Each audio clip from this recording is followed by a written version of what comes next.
Christ est la représentation visible du Dieu invisible, le premier-né, le Seigneur de la création tout entière. C'est en lui, en effet, que toutes choses ont été créées, tout ce qui est dans le ciel, tout ce qui est sur la terre, visible ou invisible.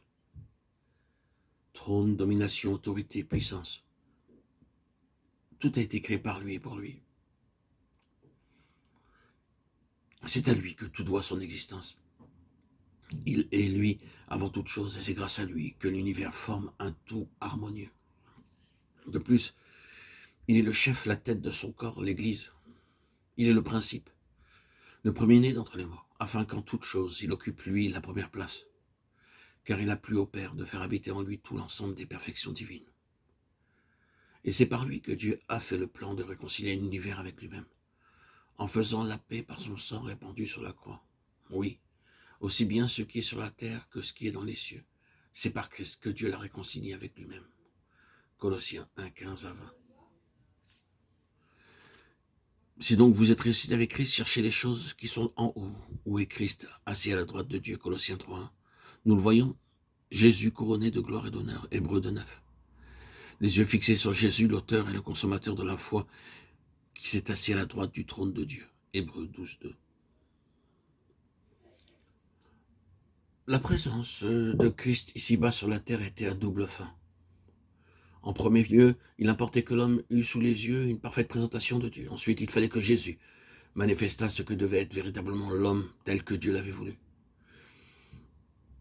Il y en eut bien peu, peut-être même s'il n'y en eut-il point du tout, qui discernèrent ce premier aspect de sa personne et reconnurent Dieu en lui.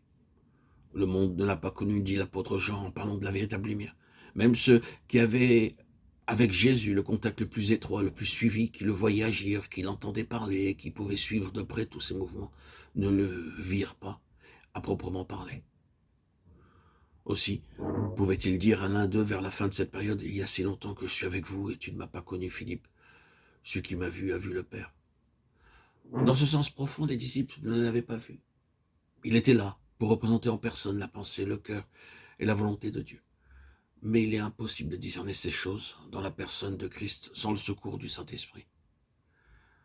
Quoi qu'il en soit, Dieu a eu ici sur la terre une parfaite représentation de lui-même. Et depuis ce moment-là, la connaissance de Dieu dans quelque domaine que ce soit est inséparable de la personne de Jésus-Christ. Sous l'ancienne alliance, les Juifs, dans un sens, allaient directement à Dieu, la première personne de la Trinité divine. Les sacrifices, le sacerdoce et tous les instruments du culte n'étaient pour eux que des contingences qu'ils étaient loin de personnifier, c'est-à-dire dans lesquelles ils ne discernaient pas en type la personne médiatrice, comme nous aujourd'hui. À la lumière de l'Évangile, nous voyons facilement le pain de vie dans les pains de proposition, tandis que les Israélites n'y voyaient rien. Ils ne voyaient que Dieu au centre de leur religion.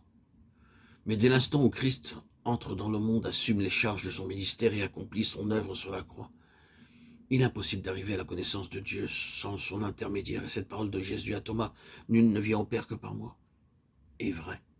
Dans son sens le plus littéral, jamais juif, à partir de ce temps-là, n'a pu ou ne pourra connaître Dieu en dehors de Christ.